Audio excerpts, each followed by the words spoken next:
Hello fellow horn and brass players. Today's video is on how to recover and rebuild your playing after an injury or a long absence, and how to do that safely in only 20 minutes a day. So I'm actually dealing with this in my own life right now. 2 or 3 weeks ago, I bit into what felt like a rock when I was eating beef jerky. It totally cracked an incisor, and I had to have that tooth pulled last week. Now I've got a bone graft and I'm going to get an implant in a few weeks. But in between all this time, I wasn't able to stop playing entirely. I did take 6 full days off, but I have some gigs coming up and I have to quickly regroup, even dealing with this injury. So if you're in a similar situation, listen to your dentist and doctor. If they give you the go-ahead, do these 4 things in this order and you will quickly rebuild your playing. So step 1 is I'm going to do some off-horn work and safety tests before I even start playing.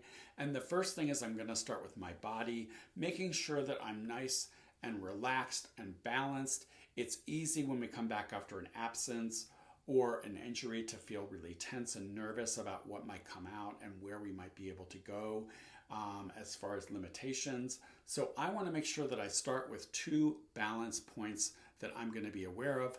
The first is my head and neck relationship, and a lot of us have this mapped wrong.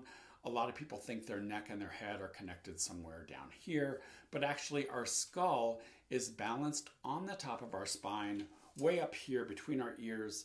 And so by doing just some little rotations all the way up there, I can be aware of what it feels like to be upright with no effort and not holding my head forward, not cocking it to the side, being really kind of balanced again with no effort. And next, I'm going to transfer my attention to my bottom and where I'm making contact with the chair on these 2 rocker bones at the bottom of our pelvis and how they make contact with the chair. Again, not feeling like I'm slouched or that I'm holding myself up by tensing my back, but what feels completely balanced and upright. Now, from here, I'm going to do some breathing work before I even touch my instrument. So I have 2 things that I use regularly in terms of my breathing. One is this incentive spirometer, and this is something that adds tension and resistance rather to our inhale and our exhale. So it makes it slightly harder to breathe the air in and expel the air. This creates some exercising for our internal muscles around our lungs and certainly our abdomen. So it's a little bit of a workout. It makes breathing harder. So this is what it looks like.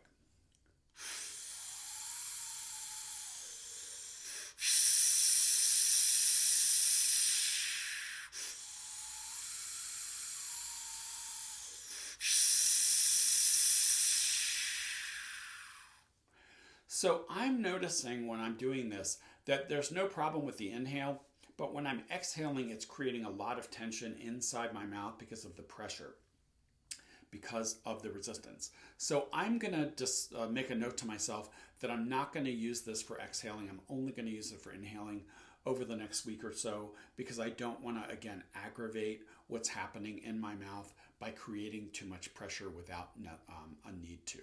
So the second little toy that I use is called a breathing bag, and it looks like this. It's just a rubber bladder. You can find these online.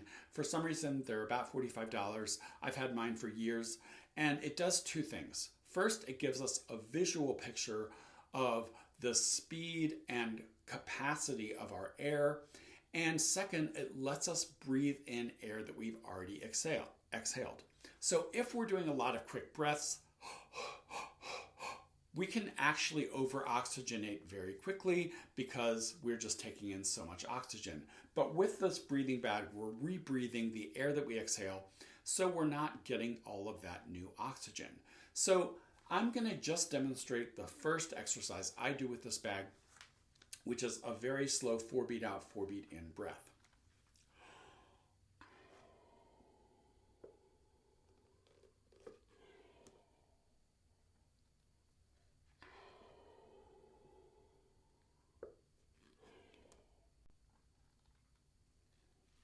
So That feels pretty good. I'm not, again, feeling any pain from just doing some of this breath work. And from here, I'm gonna now start to move into my horn.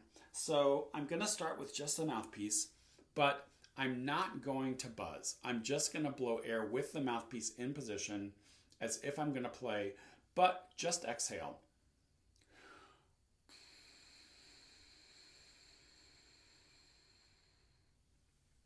So again, I'm not using any pressure really at all. And this is feeling pretty good. Now I'm going to do the exact same thing, but on the third or fourth beat of air, I'm going to invite my lips to come together inside the mouthpiece only and see what happens. I'm hoping a buzz forms.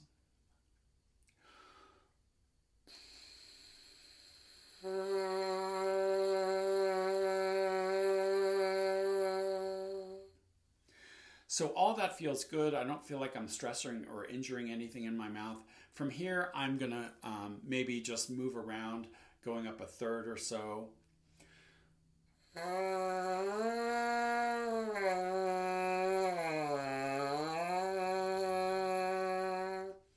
So that feels pretty good.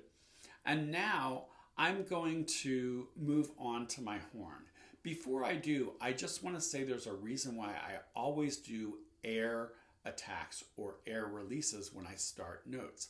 It's because if we start the note with the tongue or with the buzz right away, it can create unconscious patterns of tension, such as I need to firm my corners, or I need to set my face, or I need to point my chin, or I need to purse my lips. And so instead of getting that really relaxed buzz,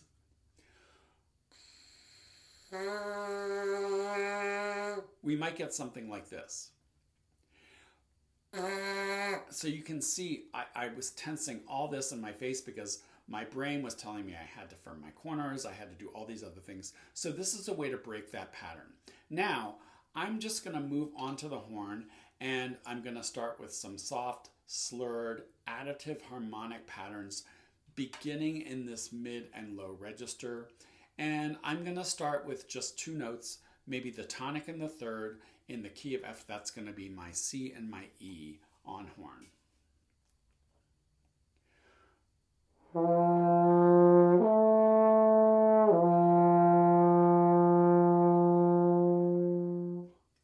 And I'm gonna do these in a few keys, not in this video, but in my practice, that's what I would do. And now from here, that feels pretty comfortable. I'm gonna see if I can add two more harmonics, one higher and one lower. And this is gonna cover a full octave from G to G, or the fifth to the fifth.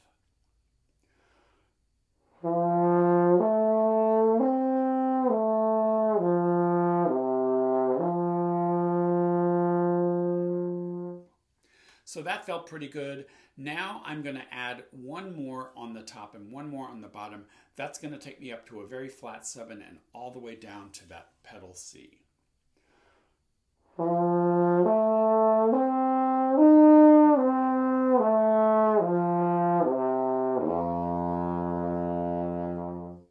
And I'm very aware of the air doing all the work, being as loose and relaxed here as I can be, and using very little pressure. From here, I'm going to introduce tonguing and see if I can safely tongue some of those partials, again, without creating any stress or tension in my mouth.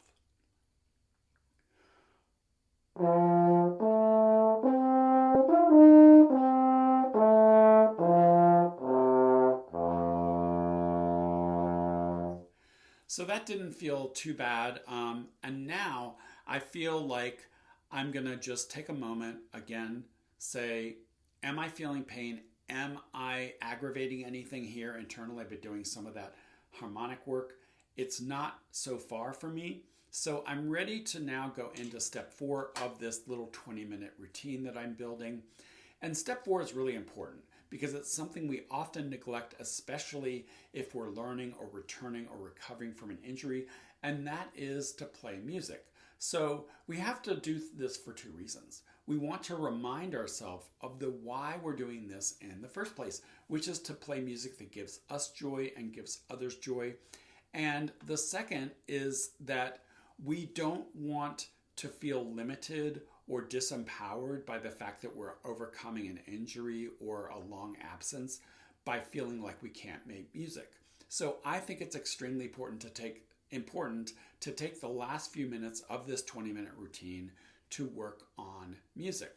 Now today I'm going to be working on some Blasovich studies for tuba because again, this is where I can play safely in my current state of injury. And I prefer Blasovich and really almost anyone in the world that you can name over Koprosh. And I've talked about this before. I can't stand Koprosh because to me it's not music. It's just patterns of sequences. And there's just no way to play phrases or make music with it. And if we're not playing music, we're not going to make music, right? So the Blasovich studies, they're in bass clef. They're also a good workout for me to work on my bass clef. And I'm first going to just practice 2 phrases, and I'm going to not actually do any articulation the first time. I'm just going to slur everything so I can see if I can get around and get the air moving in the way it needs to move and get my sense of the piece.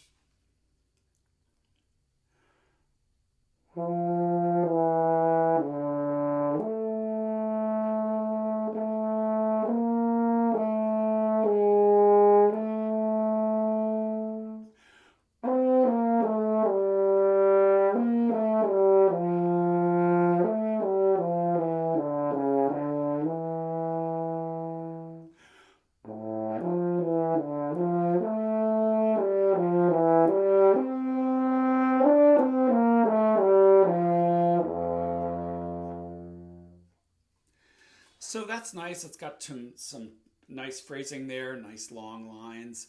And now I'm going to practice it one more time, and I'm going to play the articulations that are written. It's marked andante cantabile. There's very little slurs in the music. So I'm going to strive for that very tenuto style articulation, try to see if I can experiment more with dynamics and phrasing and see what happens.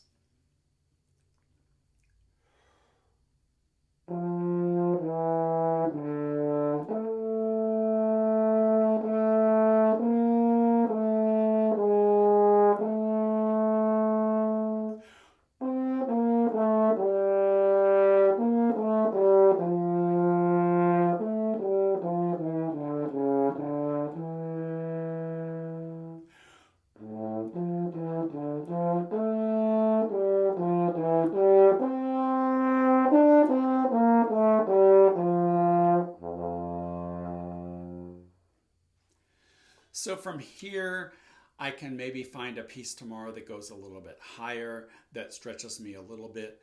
But right now, in this time of recovery, I'm super careful about not aggravating my current injury or making it worse. So to review, if you are coming back after an absence or an injury, 1, work out in 20-minute segments only, and start with off-horn work and safety tests. Some breathing, some body awareness and posture awareness, and start with gradual work on your mouthpiece to make sure that